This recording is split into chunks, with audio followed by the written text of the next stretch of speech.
کے نعرے تکبیر، اللہ اکبر، نعرے رسالت۔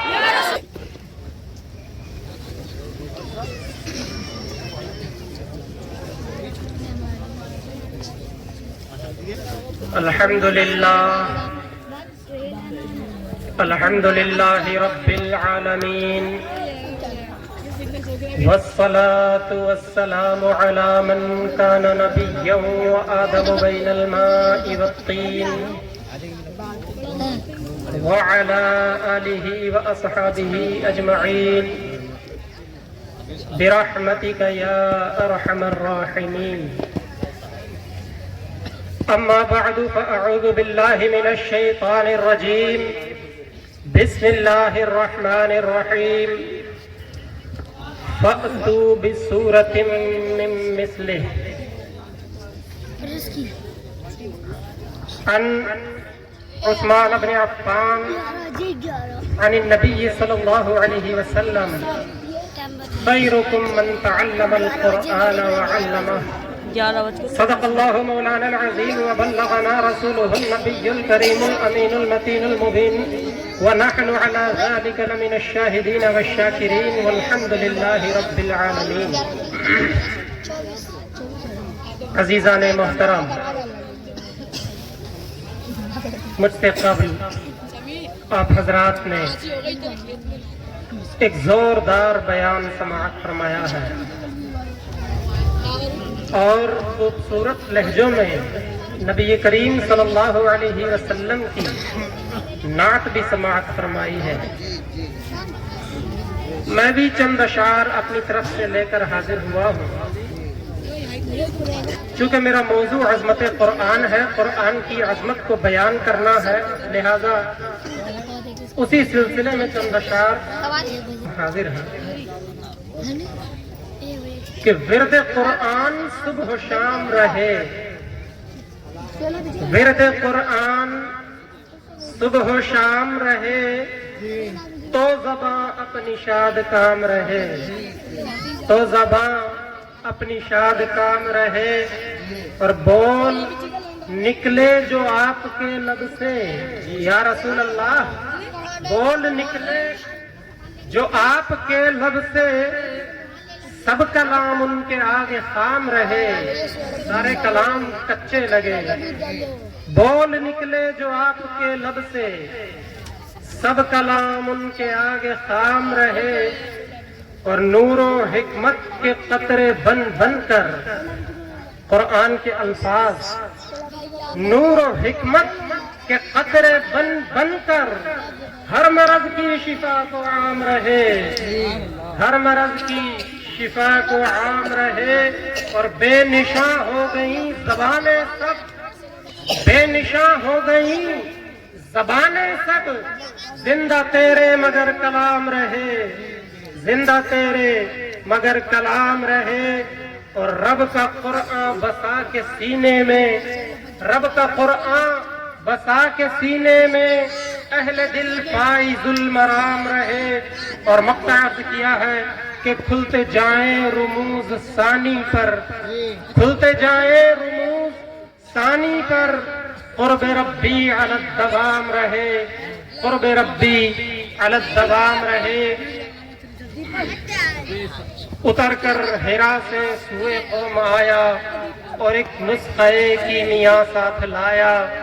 میرے عزیز دوستو، ایک مرتبہ حضور رحمت عالمیہ، صفوت آدمیہ، تتمہ دور زمان، رحمت للعالمین، سید المرسلین صلی اللہ علیہ وسلم کی بارگاہ بے کس پناہ میں ہدیہ صلاۃ و سلام عرض کریں. پڑھی اللہم صلی علی سیدنا و مولانا محمد کما تحب و ترضى بأن تصلی علیہ وآلہ وصحبہ وبارک وسلم. قرآن اللہ کی جانب سے حضور کے لیے ایک معجزہ ہے، ہمارے لیے ایک ہدایت ہے. اسلام کی طرف آنے کے لیے ایک راستہ ہے، اور اسلام پر قائم رہنے کے لیے ایک سہارا ہے، اور برائیوں کے سمندر میں ڈوبنے سے بچانے کے لیے قرآن ایک رسی ہے۔ قرآن ایک ایسا معجزہ ہے کہ جس کے سامنے سارے معجزے پھیکے نظر آتے ہیں۔ بے شک سبحان اللہ۔ خود حضور علیہ السلام کو بے شمار معجزات عطا ہوئے، اور حضور سے پہلے نبیوں کو بھی معجزات عطا ہوئے۔ حضرت موسیٰ علیہ السلام کی زندگی کا مطالعہ فرمائیں، آپ نے دریائے نیل پر ایک عصا مارا اور وہ اس جگہ سے پانی کو پھاڑ کر کے راستہ تیار کر لیا۔ حضرت موسیٰ علیہ السلام کو ایک ایسا عصا نصیب ہوا کہ جس عصا پر ایک لگا لیا کرتے تو وہ تکیہ بن جایا کرتا، اس عصا کو زمین میں گاڑ دیتے تو درخت بن جاتا جو پھل دیا کرتا تھا۔ اس عصا سے آپ نے بے شمار کام لیے۔ خود اللہ تبارک و تعالی سے ہم کلامی کے دوران آپ نے اللہ کی بارگاہ میں اس عصا کی تعریف کی کہ یا اللہ میں اس عصا سے یہ کام کرتا ہوں، تو نے مجھے یہ بہت بڑا معجزہ عطا فرمایا ہے۔ حضرت موسیٰ علیہ السلام کو ایک ایسا ہاتھ نصیب ہوا جس کو ید بیضا کہا جاتا ہے۔ آپ بغل کے اندر دباتے اور باہر نکالتے تو وہ ہاتھ سورج کی طرح چمکتا، اور پھر اسی ہاتھ کو آپ دوبارہ بغل کے اندر لے جاتے اور پھر باہر لاتے تو وہ بس نارمل ہو جایا کرتا۔ حضرت عیسیٰ علیہ السلام کے معجزات کا مطالعہ فرمائیں، آپ مردوں کو زندہ کر دیا کرتے تھے، مادر ذات کوڑی اور بیماروں کو شفا یاب کر دیا کرتے تھے۔ آپ ایک چڑیا جو مٹی سے بناتے اپنے ہاتھوں سے، اس میں پھونک مار دیا کرتے تو وہ ہواؤں میں فضاؤں میں اڑنے لگتی۔ حضرت صالح علیہ السلام کو ایک ایسی اونٹنی نصیب ہوئی جو سخت چٹان کے پہاڑ سے برآمد ہوئی تھی، اور وہ اونٹنی صرف معمولی اونٹنی نہ تھی بلکہ وہ حاملہ اونٹنی تھی۔ اس اونٹنی کے پیٹ کے اندر ایک بچہ تھا۔ تو معجزات بے شمار عطا ہوئے، لیکن وہ سارے معجزات ایسے تھے کہ جب وہ نبی دنیا سے رخصت ہوئے تو ان کے ساتھ وہ معجزہ بھی رخصت ہو گیا۔ جب حضرت موسیٰ علیہ السلام اس دنیا سے گئے تو آپ کا ید بیضا آپ کے ساتھ قبر میں چلا گیا، آپ کا عصا صندوق میں بند کر دیا گیا۔ حضرت عیسیٰ علیہ السلام اس دنیا سے رخصت ہوئے تو آپ کی بنائی ہوئی چڑیا جو اڑی تھی وہ واپس زمین پر آ کر مٹی بن گئی۔ آپ نے جو آسمان سے مچھلی نازل فرمائی تھی وہ واپس چلی گئی۔ چنانچہ بے شمار معجزات جو انبیاء کرام کی زندگی میں تھے وہ ان کی حیات ظاہری کے لیے تھے، اور بہت سے معجزات حضور کو بھی ایسے عطا ہوئے جو آپ کی حیات ظاہری کے لیے تھے، جو خود حضور صلی اللہ علیہ وسلم کے ساتھ رخصت ہو گئے۔ آپ نے جن اونٹوں پر ہاتھ رکھ کر اونٹوں کو شفا یاب فرمایا تھا، ایک مدت کے بعد وہ اونٹ وفات پا گئے اور آپ کا معجزہ ناپید ہو گیا۔ آپ نے اپنے ہاتھوں سے جو چشمہ نکالا تھا، ان 5 انگلیوں کے درمیان سے جو پانی کے چشمے رواں فرمائے تھے، جب صحابہ کرام کی پیاس بجھ گئی تو وہ معجزہ بھی ختم ہو گیا، وہ معجزہ اللہ نے اٹھا لیا۔ لیکن قرآن ایک ایسا معجزہ ہے، اللہ نے یہ معجزہ ایسا عطا فرمایا، اس معجزے کے بارے میں شاد ہوا کہ اے مومنو، یہ معجزہ پرانی کتابوں کو منسوخ کرتا ہے، اور یہ معجزہ آنے والے قیامت تک کے لوگوں کے لیے راہ ہدایت بن کر تشریف لایا ہے۔ نعرہ تکبیر، نعرہ رسالت، مسلک اعلیٰ حضرت، مسلک اعلیٰ حضرت جیسے دستار بندی، نعرہ تکبیر، نعرہ رسالت۔ تو قرآن معجزہ ہے۔ کیسا معجزہ ہے؟ یہ قرآن ایک ایسے ماحول میں اس دنیا میں نازل ہوا کہ جب عرب کے لوگ عربی بولا کرتے تھے تو عربی زبان کو ایسی فوقیت اس وقت حاصل تھی، آج بھی ہے اور قیامت تلک حاصل رہے گی۔ تو جو عربی بولنے والے تھے ان کو اہل عرب کہتے، اور جو عربی نہیں جانتے تھے ان کو عجمی کہا کرتے تھے۔ عجمی کا مطلب ہوتا ہے گونگا، یعنی آپ کے پاس زبان نہیں ہے، آپ بولنا نہیں جانتے، آپ گونگے ہیں۔ ہم زبان جانتے ہیں، ہم اہل عرب ہیں، ہم عربی جانتے ہیں، ہم فصیح ہیں، ہم بلیغ ہیں، جو کچھ ہے وہ ہم ہیں۔ علمہ البیان کا مصداق ہم ہی قرار پائے۔ جب امرؤ القیس قصیدے لکھ رہا تھا، بڑے بڑے عرب کے شعراء سال بھر میں ایک میلہ لگایا کرتے تھے۔ اس میلے میں کیا ہوتا تھا کہ عرب کے سارے شعراء ایک جگہ اکٹھے ہوتے اور اکٹھے ہو کر اپنے سال بھر کے لکھے ہوئے قصیدوں کو شعراء کے سامنے اور عربیوں کے سامنے پیش کرتے اور مقابلے بازی ہوتی۔ جس کا قصیدہ سب سے اچھا ہوتا اس شاعر کو تمام شعراء سجدہ کیا کرتے تھے، اور جو قصیدہ اس شاعر کا ہوتا تھا اس قصیدوں کو خانہ کعبہ کی دیوار پر لٹکا دیا جاتا تھا۔ اس دور کے لکھے ہوئے 7 قصیدے آج بھی مدرسوں میں پڑھائے جاتے ہیں۔ تو وہ فصحاء اور بلغاء جن کو اپنی عربی دانی پر اتنا ناز تھا، ان کے سامنے جب قرآن نازل ہوا تو انہوں نے کہا کہ معاذ اللہ یہ تو جادو ہے، یہ تو جادو ہے۔ جب اللہ تبارک و تعالی نے ان کے لفظوں کو سنا کہ قرآن کو جادو قرار دیا جا رہا ہے، تو اللہ تبارک و تعالی نے آیتیں نازل فرمانی شروع فرما دی۔ فرماتا ہے ام یقولون تقبلہ بل لا یؤمنون، وہ کہتے ہیں کہ محمد صلی اللہ علیہ وسلم نے اس کو اپنی طرف سے گڑھ لیا ہے، ارے بلکہ وہ تو ایمان نہیں رکھتے ہیں۔ اگر ایسی بات ہے تو فَلْيَأْتُوا بِحَدِيثٍ مِثْلِهِ، اس جیسا کوئی کلام لے کے تو آئیں۔ ارے تم تو فصیح ہو، تم تو بلیغ ہو، عربی جانتے ہو، تمہیں خود پر ناز ہے، اپنے کو سجدہ کرواتے ہو۔ اگر قرآن محمد صلی اللہ علیہ وسلم کا گڑھا ہوا ہے تو اس جیسا کلام گڑھ کر لے آؤ۔ چنانچہ پھر دوبارہ پھر چیلنج کیا گیا اور ارشاد فرمایا گیا کہ قُلْ لَئِنِ اجْتَمَعَتِ الْإِنسُ وَالْجِنُّ عَلَىٰ أَن يَأْتُوا بِمِثْلِ هَٰذَا الْقُرْآنِ، کہ اگر وہ جنوں اور انسانوں کو بھی بلا لائے اور قرآن بنانا چاہے تو بنا کر پیش کرے۔ لا یأتون بمثلہ، یہ ایسا قرآن نہیں بنا سکتے۔ وَلَوْ كَانَ بَعْضُهُمْ لِبَعْضٍ ظَهِيرًا، اگرچہ سب آپس میں ایک دوسرے کے ساتھ مددگار ہو جائیں، ایک دوسرے کے حمایتی ہو جائیں، لیکن ایسا قرآن نہیں پیش کر سکتے۔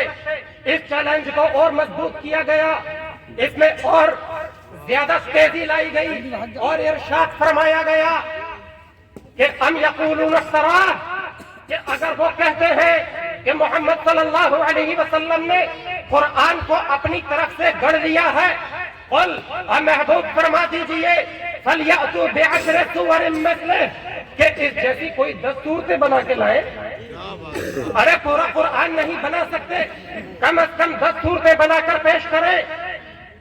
اتنا ہی نہیں، اس چیلنج کو اور بھی تیز کیا گیا، ان کی غیرتوں کو جگایا گیا، اور پھر آگے بڑھ کر مزید ارشاد فرمایا گیا کہ ام یقولون افتراہ، اگر وہ کہتے ہیں کہ محمد صلی اللہ علیہ وسلم نے قرآن کو اپنی طرف سے گڑھ لیا ہے، قل اے محبوب فرما دیجئے فَلْيَأْتُوا بِسُورَةٍ مِثْلِهِ، کہ اس جیسی کوئی ایک سورت بنا کر پیش کریں۔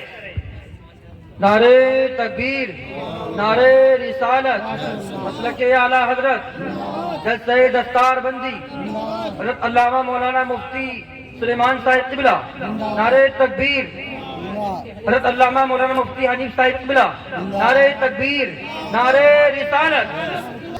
درود پاک پڑھیں، اللہم صلی علی سیدنا و مولانا محمد كما تحب وترضى بأن تصلي عليه وعلى آله وصحبه وبارك وسلم۔ تو میں عرض کر رہا تھا، قرآن ایک ایسا معجزہ ہے کہ جس کے بارے میں صاف صاف چیلنج کیا گیا۔ پہلے مکمل قرآن لانے کا چیلنج کیا گیا، پھر اس کے جیسی 10 صورتیں پیش کرنے کا چیلنج کیا گیا، اور پھر اس کے بعد فرمایا گیا فَلْيَأْتُوا بِسُورَةٍ مِثْلِهِ، اس جیسی کوئی ایک صورت ہی بنا کر لے آؤ۔ اور پھر آگے ارشاد فرمایا گیا وَادْعُوا مَنِ اسْتَطَعْتُمْ، اور بلا لو اس کو جس کو بلا سکتے ہو۔ یہ چیلنج صرف اس دور کے لوگوں کے لیے نہ تھا، یہ تو چیلنج ایک اہم چیلنج تھا کہ عربیوں کو، سارے شعراء کو، فقہاء کو، بلغاء کو بلا لو، اور نہ صرف انسانوں کو بلکہ جنات کو بھی بلا لو۔ اس قول میں قیامت تک کے لیے جتنے بھی فقہاء بلغاء آئیں گے سب اس میں شامل ہیں۔ اس میں آپ کا انگریزی کا شیکسپیئر بھی آتا ہے، آپ کا گوئٹے بھی آتا ہے، اس میں آپ کا ایلیاڈ کا مصنف عمر بھی آتا ہے، اس میں جان ملٹن بھی آتا ہے۔ ارے کیسے بلیغ اور فصیح لوگ اس دنیا نے پیش کیے، لیکن قرآن سب کو چیلنج کر رہا ہے، وَادْعُوا مَنِ اسْتَطَعْتُمْ، جس کو بلا سکتے ہو تم بلا لو۔ اور دوسری جگہ ارشاد فرمایا وَإِن كُنتُمْ فِي رَيْبٍ مِّمَّا نَزَّلْنَا عَلَىٰ عَبْدِنَا، کہ اگر تم شک میں ہو اس چیز کے بارے میں جو ہم نے اپنے بندے پر نازل فرمائی ہے، تو پھر وَادْعُوا شُهَدَاءَكُم مِّن دُونِ اللَّهِ، تم بلا لو اپنے حمایتیوں کو، بلا لو اپنے مددگاروں کو۔ اس میں صرف انسان ہی نہیں آتے، آج کل ٹیکنالوجی کا دور ہے، قرآن اس ٹیکنالوجی کو بھی چیلنج کر رہا ہے، بلا لو اپنے حمایتیوں کو، من استطاعتم، جس کو بلا سکتے ہو، آرٹیفیشل انٹیلیجنس کی ٹاپ ماڈل جس کو چیٹ جی پی ٹی کہا جاتا ہے، تم اس کو بھی بلا لو، تم اس کے ذریعے بھی قرآن کی ایک سورت لکھوا کے دیکھ لو، اس سے جو جواب مانگا جائے وہ جواب دیتا ہے، جیسا سوال کیا جائے اس کے مطابق جواب دیتا ہے۔ چیٹ جی پی ٹی سے بھی پوچھا گیا کہ ایٹ جی پی ٹی، کیا تو اس چیلنج کو قبول کرتا ہے؟ کیا تو قرآن کے جیسی کوئی ایک صورت بنا کر پیش کر سکتا ہے؟ چیٹ جی پی ٹی کا کیا جواب تھا سنیے۔ قرآن کی عظمت کو سلام کیجئے، اللہ کے کلام کو سلام کیجئے کہ چیٹ جی پی ٹی کہتا ہے کہ یہ قرآن، یہ تو ایک ایسا کلام ہے کہ جو اللہ تبارک و تعالیٰ کا حقیقی خدا کا نازل کیا ہوا ہے، اور میں تو آرٹیفیشل انٹیلیجنس ہوں، میں کیسے ایسا کلام بنا سکتا ہوں؟ ہاں ایسا کر سکتا ہوں کہ میں اس کو کاپی کر کے ادھر ادھر کر کے ایک مضمون تیار کر دوں۔ قرآن کا یہ چیلنج قیامت تک کے لیے برقرار ہے اور برقرار رہے گا۔ آخر ایسا کیا ہے قرآن میں کہ کوئی ایک سورت بھی پیش نہ کر سکتا؟ سب سے چھوٹی سورت سورہ کوثر، صرف 3 آیتیں، کوئی سورہ کوثر جیسی سورت بھی نہ پیش کر سکا؟ ایسا کیا ہے قرآن میں؟ قرآن میں اس کی ایک ایک آیت میں 70 ہزار علوم چھپے ہوئے ہیں۔ امام غزالی کا قول ہے کہ قرآن کی ہر آیت میں 70 ہزار علوم ہیں۔ 70 ہزار علوم کیسے ہیں؟ حضرت علی کرم اللہ وجہہ الکریم فرماتے ہیں کہ اگر میں چاہوں اور سورہ فاتحہ کی تفسیر کروں، لو شئت لأوقرت، اگر میں چاہوں تو میں 70 اونٹوں کو بھر دوں، من تفسیر الفاتحہ 70 بعیرا، اگر صرف سورہ فاتحہ کی تفسیر کروں تو 70 اونٹوں کو بھروا دوں۔ ایک اونٹ پر اگر 1 من کتابیں آتی ہیں تو 70 اونٹوں پر 70 من کتابیں آئیں گی۔ حضرت علی قرآن کی اس چھوٹی سی سورت جو صرف آدھے صفحے کے اندر ہے، اس آدھے صفحے کو اگر پھیلائیں تو وہ 70 اونٹ اس سے بھروا دیں۔ یہ تو حضرت علی کا مقام ہے۔ اس کا مقام کیا ہوگا جو اس سے بھی بڑا عالم ہے؟ ذہبت 9 اعشار العلم، جو حضرت عمر علم کے 9 حصے لے گئے، وہ بھلا کتنے اونٹ بھروا سکتے ہیں؟ پھر اس کا عالم کیا ہوگا جو حضرت عمر سے بھی بڑا عالم ہے؟ وَكَانَ أَبُو بَكْرٍ أَعْلَمَنَا، حضرت ابو بکر ہم میں سب سے بڑے عالم تھے۔ پھر اس کا کیا عالم ہوگا کہ جس پر خود قرآن نازل ہوا ہے؟ تو قرآن ایسا معجزہ ہے جس کی ہر آیت میں ایسے علوم چھپے ہوئے ہیں کہ جن علوم کا مقابلہ کوئی نہیں کر سکتا۔ مقابلہ کرنے والے آئے بھی تھے، مسلمہ کذاب جیسے لوگ کچھ آیتیں لکھ کر لائے بھی تھے۔ آپ اس کی آیتیں سنیں گے تو ہنسیں گے۔ تو ساری رات بیٹھ کر اس نے چند آیتیں بنائی۔ قرآن کی آیتیں ہیں القاریعۃ ما القاریعۃ وما ادراک ما القاریعۃ، کھڑکھڑانے والی۔ کیا ہے کھڑکھڑانے والی؟ ارے تم کیا جانو کیا ہے کھڑکھڑانے والی؟ تو وہ کھڑکھڑانے والی چیز قیامت ہے۔ ہم نہیں جانتے قیامت کیا ہے۔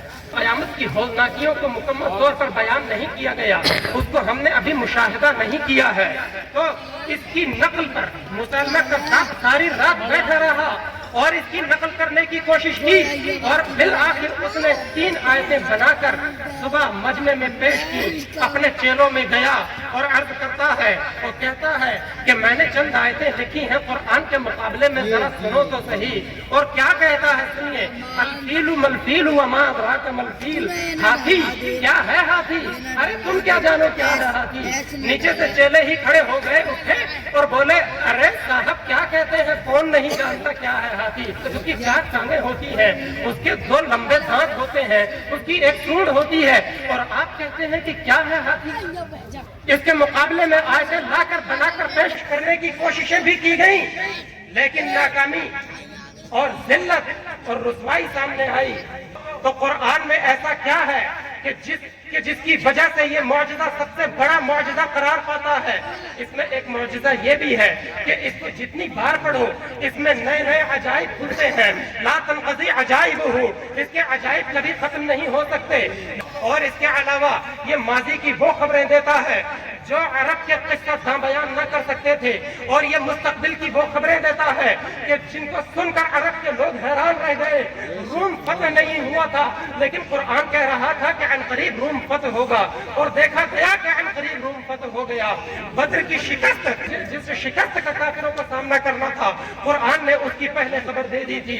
وہ جو ماں کے پیٹ میں بچہ پیدا ہو رہا تھا، جس کو 1941 میں دریافت کیا گیا، مائکروسکوپ کے ذریعے دیکھا گیا کہ بچہ پیدا کیسے ہوتا ہے، کیسے خلیے بنتے ہیں، اس کو 1400 سال پہلے قرآن بیان کر رہا تھا۔ کیا بیان کر رہا تھا؟ سورہ طارق کا مطالعہ فرمائے، والسماء والطارق، آسمان کی قسم، طارق کی قسم، وما ادراک ما الطارق، اور تم کیا جانو کیا ہے طارق۔ ساتھ ہی ساتھ خلاؤں کی بھی خبریں دے رہا تھا۔ جو ٹیکنالوجی، جو اسپیس کا علم سائنسدانوں نے آج دیکھا ہے، وہ قرآن پہلے بیان کر رہا تھا۔ کہہ رہا تھا وما ادراک ما الطارق، تم کیا جانو کیا ہے طارق، النجم الثاقب، یہ شہاب ثاقب ہے۔ بلیک ہول کا تصور آج پیش کیا گیا، اس کو قرآن بہت پہلے بیان کر چکا۔ یہ جو سفر جو تم چاند پر آج کر رہے ہو، یہ اللہ تبارک و تعالیٰ قرآن میں پہلے بیان فرما چکا، لَتَرْكَبُنَّ طَبَقًا عَنْ طَبَقٍ، کہ تم طبق در طبق سفر کرو گے۔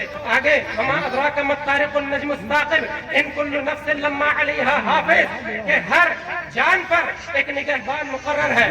فَلْيَنْظُرِ الْإِنسَانُ مِمَّا خُلِقَ، کہ انسان دیکھے کہ وہ آخر پیدا کس چیز سے کیا گیا ہے۔ خُلِقَ مِن مَاءٍ دَافِقٍ، وہ ایک کودتے ہوئے پانی سے پیدا کیا گیا۔ یخرج من بین الصلب والترائب، جو پانی کے پیٹ سے نکلتا ہے اور پسلیوں کے بیچ سے نکلتا ہے۔